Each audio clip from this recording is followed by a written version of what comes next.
Car culture has been affected by many things. Other than Fast and Furious, none of them have affected it more, in my opinion, than automotive YouTube. Since my first ever car video back in 2012, there's been a ton of YouTubers to pop up and really make a name for themselves in this industry. But what are these people actually like, and how did I meet them? So here's the rules. I will not be mentioning any automotive YouTubers I have not spent in-depth time with in person or have never met. So let's get to it. Adam LZ and me met in person the very first time at Import Alliance 2016. He had his cream S13 240SX and was still overall a BMX channel, but he was making the slow transition over to cars. He was also very sick at the end of the day, so it wasn't too much after that. From the cars. How you feeling, Adam? I'm feeling sick, but we're having a good time. That's right. Yeah. But it wasn't until a little bit later where I went down to his house and hung out with him for a weekend, where he drove Smurf, my 2013 Mustang GT, the first time, and I actually got to know him. We skated his backyard ramp and just had a really chill time. It is absolutely bananas how big the LZ manufacturing empire is today with the compound and everything else. You know when somebody is quote unquote in the zone, or nowadays how people say locked in? Adam is always in the zone or always locked in. He's always coming up with new ideas and new ways to progress in his life, and I can really respect that. And every single time I go down to Florida, I make sure to hit up Adam, even if it's last minute, I still try to say hello. Taylor Ray I met the same time as Adam LZ at Import Alliance, but I almost don't count this because we didn't interact too much. I primarily have in mind SEMA of the same year. Adam and the guys wanted to hang out at Fremont Street, and I was super down. Oh yeah, shout out to Trevor from Motion Auto TV, he was also there. But somehow, it ended up being me and Taylor really hitting it off and walking off on our own way. So after hanging out, I offered Taylor a ride back to his hotel, where we ended up parking the car and basically ended up sitting there talking for like 2 hours about everything, about life, struggles, our YouTube channels, what he wanted to do with his YouTube channel, what he wanted to do in driving, just everything. We just talked about everything that life has to throw at you. It's a really fond memory I have of Taylor, and every single time I see Taylor, we always end up doing the same thing. We always end up having like a 2 or 3 hour long conversation. I actually just saw him in Florida on my recent Florida filming trip, stopped by, didn't film any YouTube videos or anything, just hung out, had a nice time, and caught up. Taylor always had a lot of potential in my eyes, and I'm so glad that he figured it out and he's doing great now. I met Garrett at SEMA while looking for Kyle Loftus of 1320 Video. Cleetus, as in Garrett, was wearing a 1320 Video polo and holding a big camcorder. I said, hey dude, I'm a big fan of 1320 Video, and he said something along the lines of like, yeah, you know, we try our best, you know? And then I mentioned my video, Jasmine, which was the crazy Evo I drove in 2014. This was the same year, by the way, 2014, 10 years ago. And he goes, oh, you were wearing a 1320 Video hat in that video. That was a pretty good video. That made me feel pretty flattered, and then he had to go off and do some work. But it really wasn't until I'd say 2017 where we went on a beater car road trip together. Who would have guessed it? He got a Crown Vic. That dude in blue in the leopard dress, you got a nice rack. It was like mint condition, so the other teams were like, that's not fair. Also, Cooper was there. Make sure to check out his podcast if you haven't already. It's really, really good.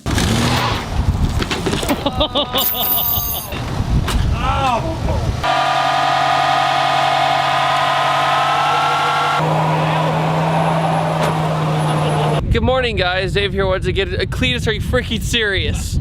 It looks amazing. Who wouldn't want to drive this? But at the firm in Florida, we had a really good time doing almost like a fake police chase where I was in a Lincoln Town car and he was in the Crown Vic, and I pit maneuvered Garrett in the Crown Vic and destroyed his entire quarter panel. I don't know, some guy in a pink and green and red car drilled me.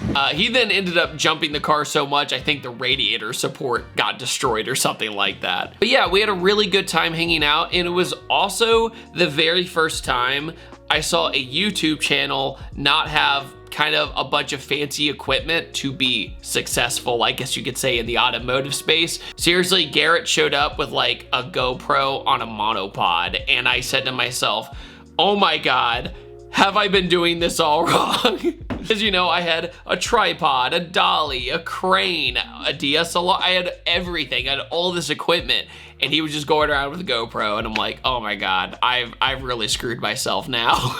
But naturally, Garrett went on to do amazingly huge things, and it's really cool to see where he is today. He's always been super hospitable every time I've hung out with him, so thanks, Garrett, every time we hang out, man. Appreciate it. Believe it or not, Rob Dom and I go way back. We met in 2013 at the Pittsburgh Cars and Coffee. During this era, Rob had made videos about how he got his Diablo, how he saved up for it, legitimately, because there was actually another YouTuber at the time, which a lot of people don't know about because it was so long ago, kind of faked his way into having a Lamborghini and said that he did it, and then he sold a book that was a scam. Anyway, it's crazy. I might make a documentary about it. Just let me know if you want to see that. But Rob Dom called this guy out. And basically, he was like, I'm the real guy. I did it the right way. So I'm criticizing your video. You seem like a cool dude, but you were reading off a script, so I don't know if you really believed what you were saying. And then he also had his 3-rotor turbo RX-7 video that popped off and was amazing. So I met Rob Dom, and the first impression of Rob was that he's incredibly smart. Rob's gears are always turning. Like, every time I hang out with him, it's fascinating to see him work because he's always problem solving. I think that's a really good way to put it. And he's super nice, super friendly every single time. We ended up going to this thing called the Hangar Party, which was this charity supercar event. And then I saw him the next year as well. He was also on my first beater car road trip with Rob Ferretti and Rob Dom. You're doing great, man. All right. Then we have a hard left in 3, 2, 1, hard left. Yep, straighten it out. I think we had a fender bender. Oh, did that just happen? Yeah. Oh, I'm sorry. We're not, it was funny. Where he decided to take his beater car and drive into my doors of my beater limo and turn it into a safari limo.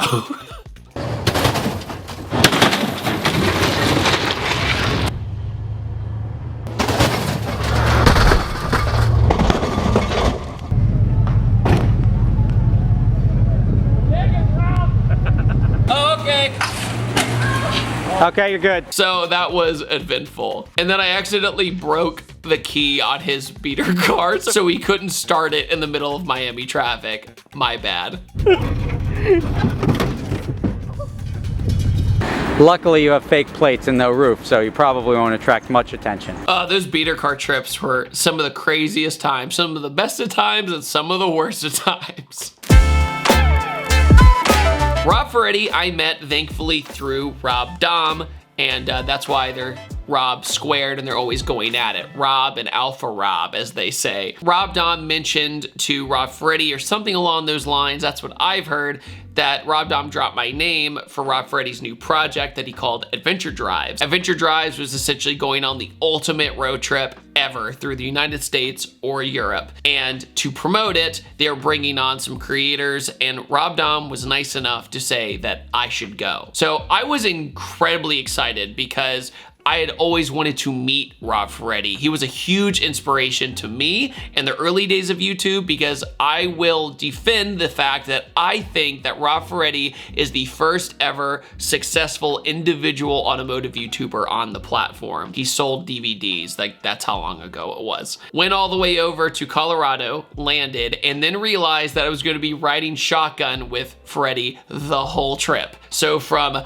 Denver, Colorado, all the way to Napa Valley, California, I got to know Rob Ferretti, and I'm proud to say that we are now great friends, and he is one of the nicest people, most hospitable people I've ever seen.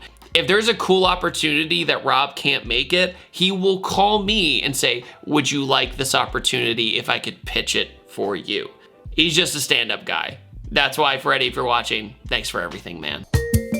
I met TJ at SEMA in 2014, actually after he reached out to me to ask for YouTube advice, which is insanely flattering, obviously. I met this kid at SEMA. He's filming a vlog.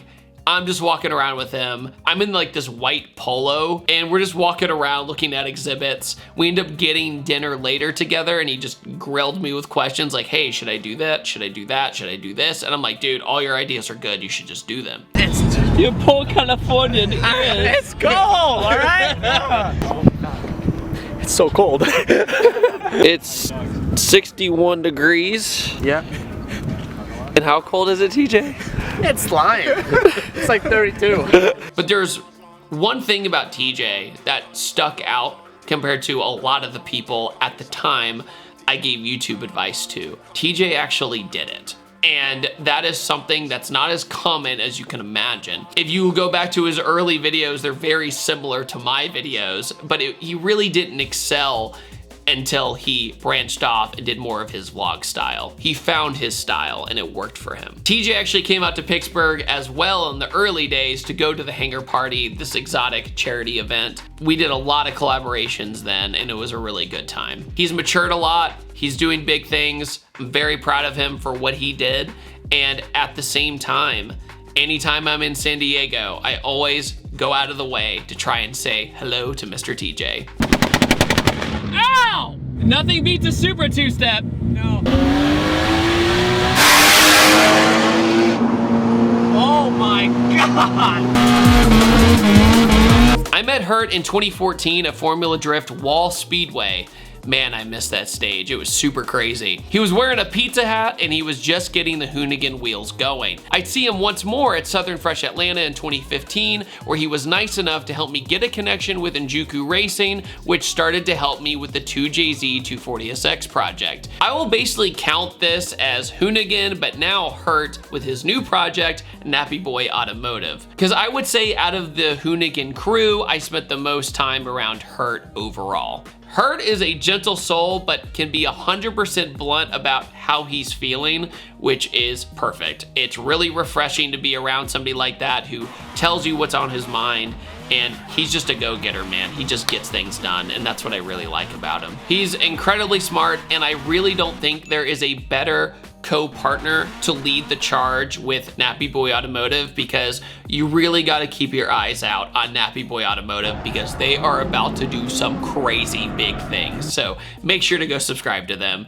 It's really neat. I actually met the Donut guys in person a few years back when I was in LA for a quick in and out filming trip, and I texted one of them and I said, hey, we've never met before. Do you mind if I swing by the studio if it's okay? And they said, yes. When I got there was James and Nolan. James was actually kind of under the weather at the time, so he kind of went off on his own, but then I sat across from Nolan and we had like a 2-hour conversation about everything. Catching up, getting to know each other, what cars we like, what cars we didn't like. I always have an interesting conversation with Nolan, I feel like, at least on my end. Hopefully Nolan feels the same way. And then fast forward some years later, there's the Formula Drift Long Beach stage where I sat in the bleachers with them during the chaos of FD Long Beach. And that's where I met Justin. And Justin and I hit it off really quickly. He's from North Carolina. I was born in Raleigh, North Carolina. So we got to know each other really well, and we actually went to Iowa together recently for Off the Line Performance's open house party, where I got to do about 8 hours of driving when it came to drifting, so it was an amazing time. I have the most time out of Donut with Nolan and Justin, and honestly, all the other Donut guys, Jeremiah and the rest of the gang, super nice guys. I met Jimmy actually at an Adam LZ open house down in Florida when I did the $1,000 drift car build, where we took a BMW, basically paid like 180 bucks for it, and tried to make it a drift car. Naturally, the car drove terribly, but it was my first opportunity to try and drift on pavement. Thankfully, now I know the car was just really awful and that it wasn't just me. But Jimmy would walk on over, ask how I was doing, and give me advice. The next time I saw him, out of all places, was in Saudi Arabia for the Hoonigan Burnyard for a car show. Hurt was there too, and it's where Josh Robinson invited me to go ice drifting, which would literally change my life forever when it came to driver skill sets, where I actually learned how to drift. But hanging out with Jimmy is super chill. He's a very mellow guy that just likes having fun, and I've never had a bad experience with Jimmy. You ready, Jimmy? Hey, Jimmy. What's up? Have you ever had your tater chip ripped? Can't say I ever have, man. I'm ready for it, though. Hey, dude, Gotta get that salt and Vinny. Ain't no air in this bag of chips. I met Ed in Pittsburgh for the same charity event at the hangar party, and he pulled up in the Cannonball Run car. He had just broken the record all the way back in 2013, I believe, off the top of my head. But I met him, he showed up in the car he did the record in, which was like so much swagger, right? He was super nice. We just hung out a little bit. I asked about the record, how he was feeling about the success of everything. Fast forward to 2016, I moved to Atlanta. He's from Atlanta. We have a meeting and he goes, David, I really want to start a YouTube channel. What's your opinion on me telling car stories? And I'm like, that's genius. You tell the story, you edit it really quickly, and then you just put it up. It's fast. And now VinWiki is the behemoth that it is, which led Ed to be on Car Trek and everything else. Side note, I've also hung out with Tavarish as well. Tavarish, last time we hung out in Florida, super kind, just talked about cars and talked about life. It was nice. So I guess you could say in the Car Trek realm, that's where I'll put that. Ed has honestly been so hospitable. He's let me drive any supercar pretty much that he has had. Even the Cannonball car he let me drive. He even let me drive freaking Missy Elliott's car. I mean, who gets to say that? Oh yeah, and Paris Hilton's.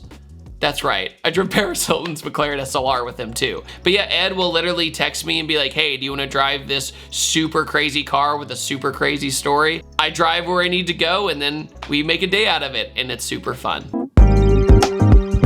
Kyle from Boosted Boys I met during one of the big project car challenges we did down in Florida. It had Adam LZ, Cleetus McFarland, and a few other YouTubers, but also Boosted Boys. But he was incredibly sharp and very smart with cars right off the bat when I met him. He showed up in the Rowdicy, and the thing was absolutely barbaric.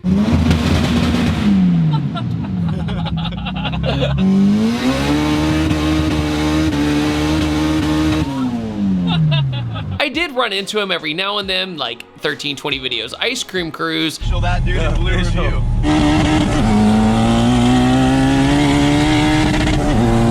The next time I saw him, it was actually to review Platacy, a Tesla Plaid swapped Honda Odyssey. And hanging out with Kyle is extraordinarily chill.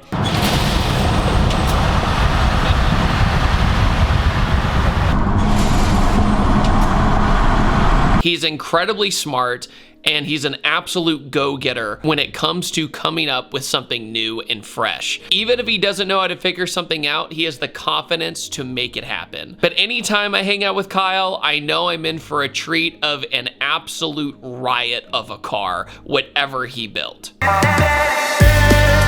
Amelia I met in person in London, out of all places, to promote the movie Fast and Furious Hobbs and Shaw. And drove on Silverstone, which was a bucket list item for me, and we also toured the McLaren factory. But hanging out with Amelia was really cool, really interesting to hear her backstory, what she had planned in the future.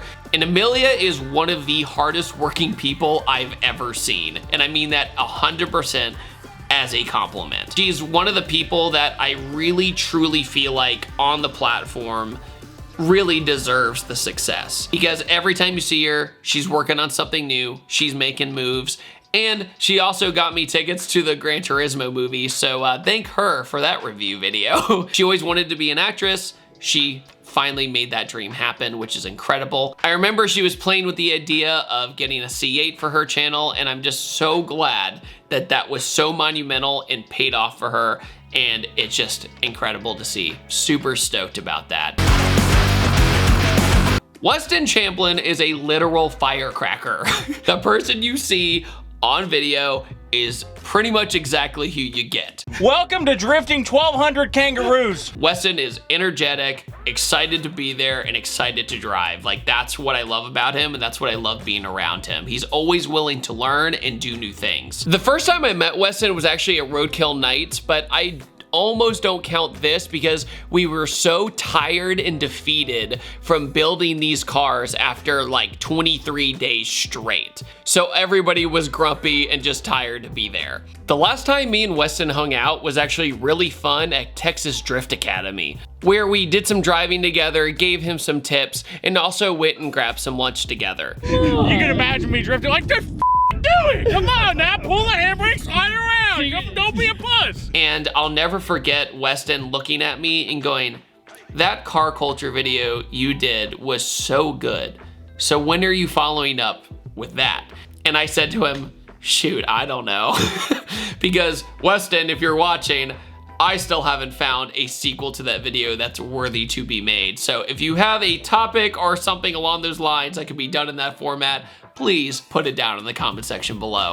I actually met Tommy through Super Speeders Rob while I was visiting Rob. Rob was like, "Hey man, you can drive my Corvette," like the iconic Corvette from the OG Super Speeder days. So naturally I was fangirling pretty hard. I was like, oh, I have to do that. So I flew up to New Jersey, drove the Corvette, and he goes, "Hey, my buddy Tommy wants to come over and he wants you to film his car." We're driving around having a nice time. I just remember in front of Rob's house was a BMW lightweight owned by Shavam, one of Rob's friends, and I would consider him a friend of mine too. A lightweight, one of the rarest BMWs ever. And Tommy's like, "You just have a freaking lightweight parked outside? Are you crazy?"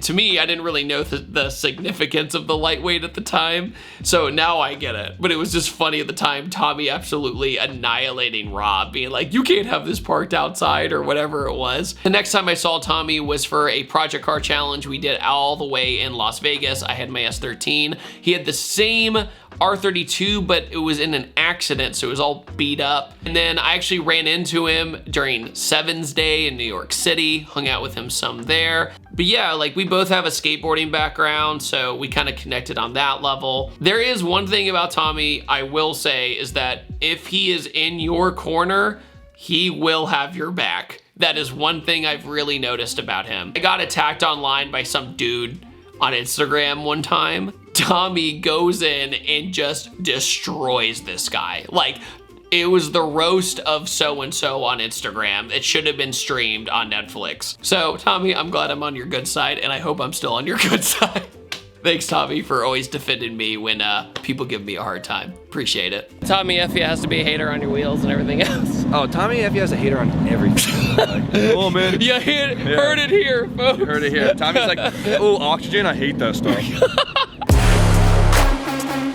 I would consider the 1320 video guys some of the nicest people in the industry. If I ever have an opportunity to come film with 1320 video that kind of suits what I do, I will immediately hop on a plane because I know, one, they're gonna get me really cool opportunities. Two, the people they introduced me to are great connections, like Offline Performance, who built my Hellcat Red Eye Swap Dodge Magnum. That was through Kyle in 1320 video, so thank you. And of course, Ice Cream Cruise. They're big of it out there in Iowa, which is incredible. I met Kyle and Matt and Fred and all those guys out at SEMA in 2015.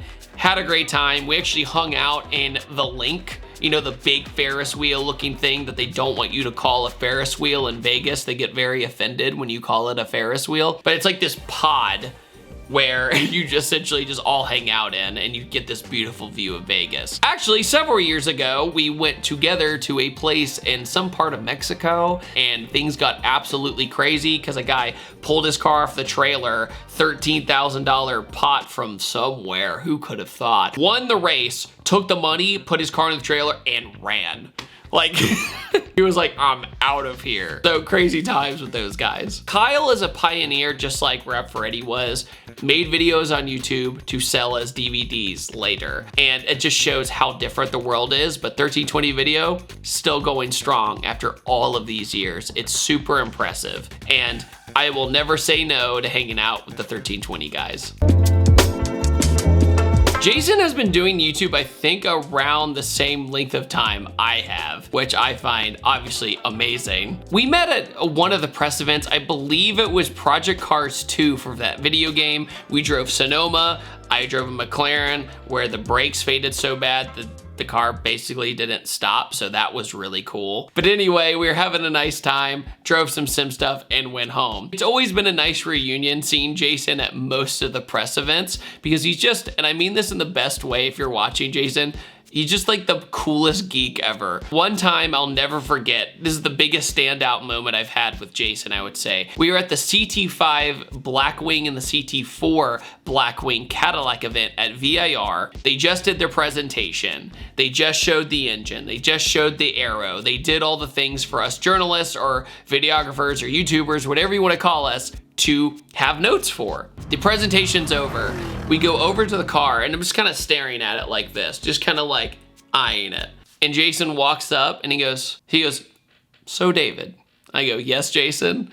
"How much horsepower does it have?" I go, "Oh, it's got so-and-so." And he's like, "What kind of downforce does it have?" I go, "Oh, it's got so-and-so." And he goes, "What are the interior features?" He was quizzing me like flashcards. Like basically like hyping me up to remember this information for when we go out filming. It was said in almost a joking way, but at the same time, he was helping me. YouTube to me, especially automotive YouTube, is a team effort. If you see other people's competition, you're doing it wrong. And by Jason kind of giving me this little pop quiz, it made me memorize the facts more. And it made my time driving and filming much easier. Obviously, Jason is incredibly smart, deserves the success that he has because he's able to explain things in a very thorough way, but also an easy way to understand. Street Speed Mike I met, I believe, at the American Muscle Car Show up in Pennsylvania. I think that's where it was. Sorry, Mike, if I'm wrong. We had a good conversation. He was just starting out on the platform and just trying new things. And he ended up getting a Hellcat like pretty soon after when that was like a really hot car when it first came out. But we always talked about collaborating and me reviewing some of his cars. It never really happened. Then many years later, I finally said, forget about it. I'm just gonna fly straight there. So I flew up to Pennsylvania, drove a bunch of Mike's cars, and overall was a really fun experience. Drove his ZR1 twin turbo Corvette C8 at the time, non-LP Gallardo, and a Lamborghini Urus. And he was just like, yeah, go for it. Do whatever you need to do. And super fun, super chill time. And my God, that ZR1 was awesome.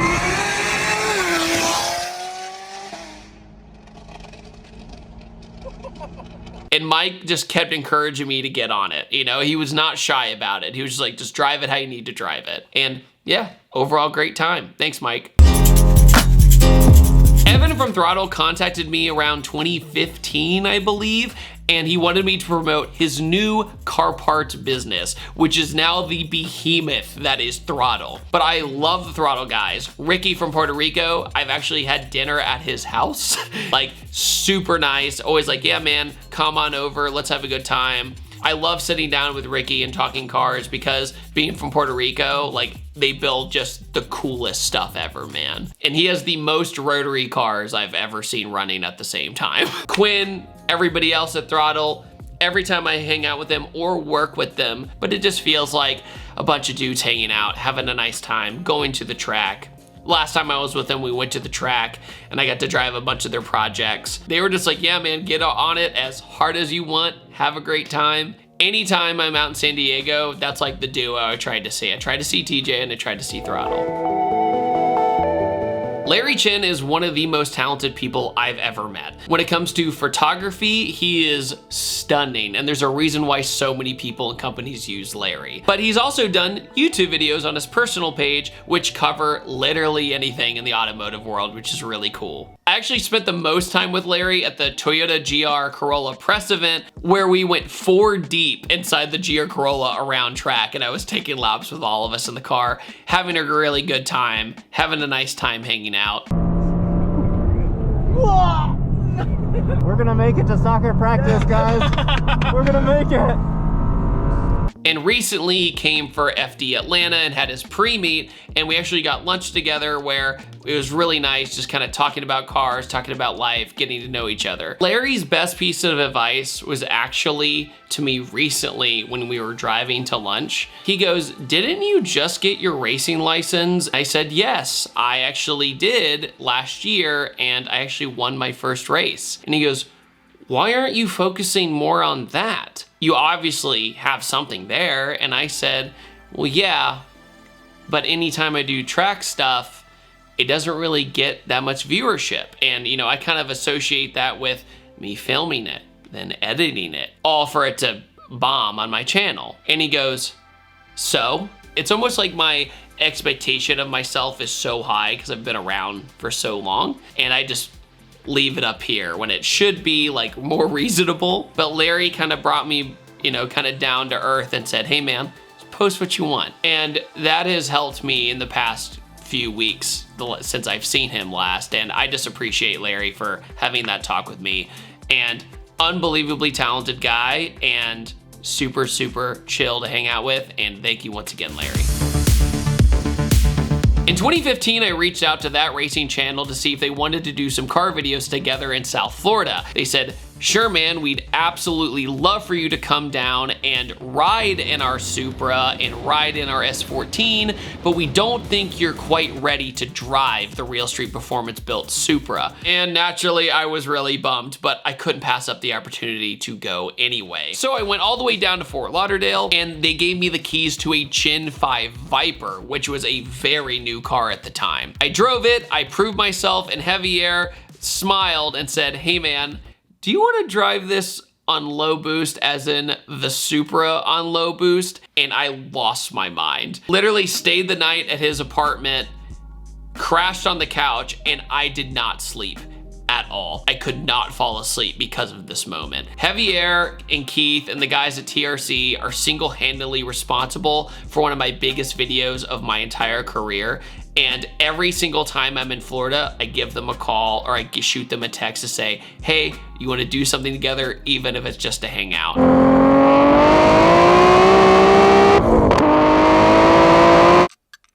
So right now I have turned up the boost, which is awesome, by the way, how you do it. You just open the center console and there's a knob.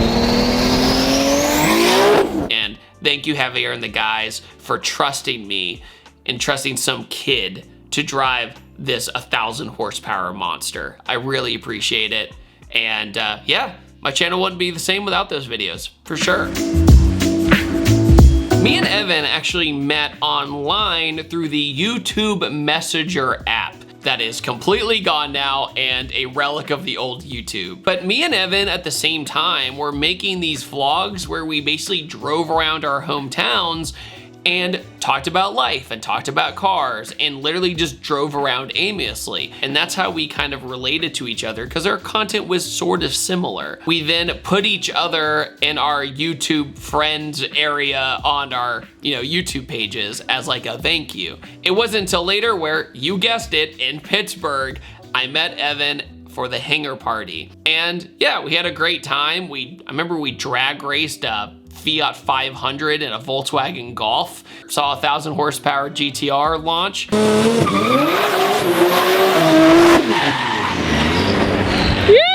Had a great time, went to the event, and that was pretty much it. And then every year I'd see him for the same event, and then eventually I went out to Texas and drove a bunch of his stuff in his garage that was running. Every time I go to the Dallas area, I try to hit up Evan to see how he's doing.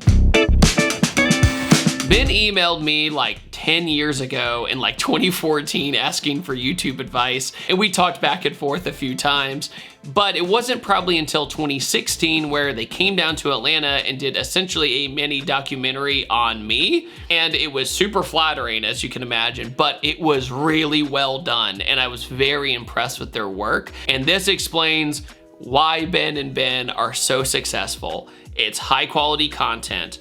They're really innovative ideas and they're talented. When they came down the first time to film the documentary, they came down, we went in front of my garage, I sat down in front of Smurf, they asked me a whole bunch of questions, they got it done really quickly. There was one time they were doing a video about hate in the car scene, and they drove all the way to me to get like a 20-second clip in front of my 240SX.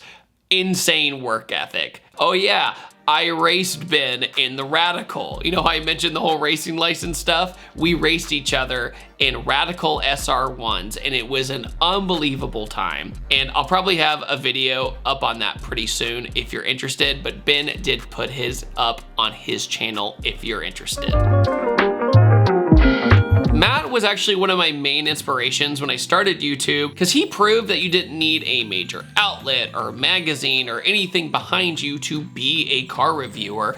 You could just make videos and put them on the internet. Because my first car review video is basically a knockoff Top Gear smoking tire combo package. And I tried to present myself too professional, and I needed to loosen up. But I actually met Matt in person the very first time at Rally North America in 2014 at Summit Raceway, and we drove from West Virginia all the way to Colorado, and it was a haul. But we didn't actually hang out in person too much due to the type of event it was. It was a rally, you know, you take checkpoints and you're always on the go. So I got a little bit of time to talk to him, but not too much. But then later down the road, like a year or two later, I went on his podcast, which I've been on 2 or 3 times, if I remember right. But believe it or not, in the early 2010s, I applied to be the Smoking Tires editor through email. And he came back, replied,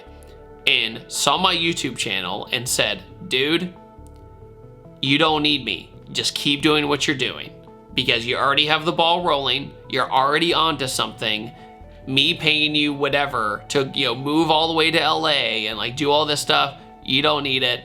Keep doing what you're doing. And that was the biggest blessing somebody could probably have ever done for me. Just keep doing what you're doing, see what works, see what doesn't work, and just keep grinding.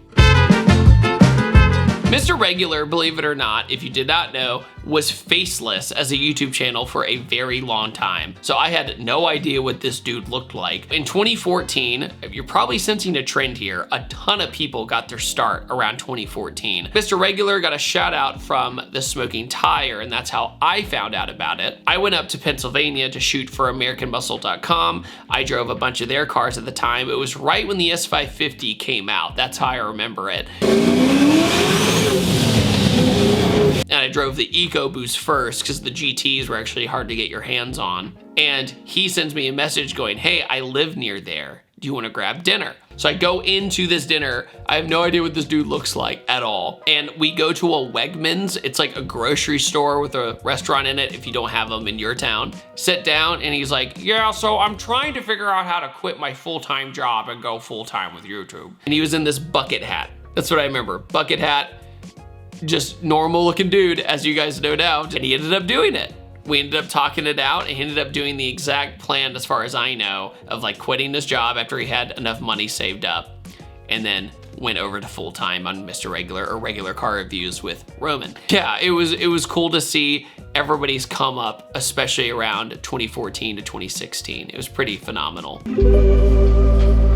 B is for Build is one of the most talented people I've ever met. He can literally take an idea in his head and actually make it happen. He has so many skill sets that I would not have in a million years, and I have nothing but respect for him. We've hung out at some press events and stuff, but every time I see him is usually at SEMA, and it's usually right after he just went on like a crazy binge for a car build to get it to SEMA. And you see his quality of work. It's really high quality work, like the LS Twin Turbo Huracan he did and some of the other projects he did. But they all feel very one of a kind. And I think that's what's so respectable about him, is that you're just not getting the same old things because he knows he can do it. I think that's what makes him so entertaining to watch for people, because you just don't really know what you're gonna get out of him. Unbelievably nice guy, super talented, always impressed with his work. Caleb is, just like B is for Build, one of the smartest dudes I've ever seen build cars, because he can come up with something in his head and go, yeah, that's not hard. It's not hard. That's the thing. It's like, he'll come up with an idea and be like, no, I don't think that'll be very hard. I'll figure it out. He built his own subframes for a couple of his cars. No big deal. But he came down, he towed his Rally Miata with a school bus from Chicago all the way down to the Atlanta area. We then went off-roading in the Rally Miata, broke a tie rod, basically coasted it all the way back down the hill, or back down the mountain rather, and then I ended up reviewing the bus as well. He ended up moving down here to Georgia, where he proceeded to do even crazier projects like Rally Miata 2.0, where he Subaru swapped it, which was crazy. All-wheel drive as well. He always hits me up to be like, hey man, like, let's hang out or let's do something, or you can drive with my cars. I think I've driven pretty much all of his cars. But other than that, he's always been like, yeah dude, just come on by. Well, we'll get something done. I also want to talk about some honorable mentions. So Matt Moran Motoring, who used to be Subaru WRX fan, he let me stay at his house for the Pittsburgh events I told you guys about earlier. So without him, I wouldn't have been able to probably have a hotel to go to those because I was just starting out. So thanks to him, he let me couch surf and I got these opportunities to meet Dom and everybody else. So thank you, Matt. I really appreciate that. Roads Untraveled, super nice guys from Canada, came all the way down here one time to drive Smurf and hang out and talk. It was pretty crazy. They came all the way here, and I've seen them at a few press events as well, which is always fun. Dr. M3, he was solely responsible for some of my first opportunities, and I feel like I can't not talk about him because I wouldn't be where I am today without him. I have a list here that I'm just gonna read, okay? He was solely responsible for letting me drive exotic cars my very first time. He introduced me to the Pittsburgh Hangar Party, the one I kept talking about. He got me a ticket to the Geneva Auto Show, where it was my first time outside of the United States, and I got to meet Koenigsegg and Pagani. Yeah, those are the posters signed from there. That's Koenigsegg and that's Pagani right up here, signed during that day. And he even let me use his airline miles to where I could buy a plane ticket to Geneva last minute. So without him, I wouldn't have these really early, amazing opportunities in my career. I even got to meet Valentino Balboni through him, Lamborghini's legendary test driver. But yeah, thanks to him, first time driving a Lamborghini, first time driving a BMW i8. He had the first i8 in the country at the time in 2014. Just amazing experiences as an early 20-year-old, you know, like early 20s. Like, I just had so much fun because of the things he organized. And also without him, I wouldn't have driven the Porsche 918 either, because at the Pittsburgh Grand Prix, where he invited me up to, Andrew, the owner of the 918, saw that I could drive his exotic cars, therefore I could probably drive that one. And that's why those legendary videos exist. And also my buddy Eli from Ignition Tube, anytime I'm in the Boston area, he takes care of me, gets me really great cars to drive for filming, and he makes videos himself, so definitely make sure to check him out as well. And also, of course, one of my homies, Do It With Dan. Insane moto vlogger. I love Dan to death. We actually did the Primo Racing School together to learn how to drive the Radical race cars, which I then raced Ben from Gears and Gasoline in. So we went through that journey together. Every time I get to see Dan, it's like a reunion, because Dan, no offense, you're kind of a homebody and I don't get to see you that much because just like, I don't feel like it.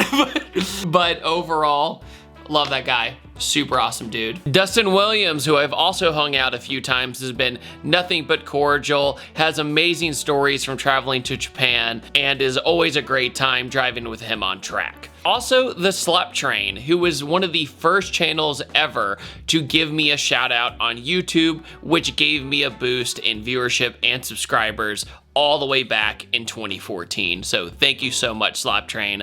Really appreciate that. I also have hung out with Chris Redneck a little bit as well, and also go for a ride along in his E36 LS Swap drift car, and it was nothing but good vibes. Rich Rebuilds is an absolutely brilliant automotive YouTuber who works on things that I wouldn't touch with a 10-foot pole. Me and Rich sat down and had a lovely conversation at SEMA for over an hour. Rich is a smart dude and an absolute kind-hearted soul. My final thoughts are that at the end of the day, we get content for free from these people. People that work hard, that put in the work to build something from practically nothing in a super competitive space.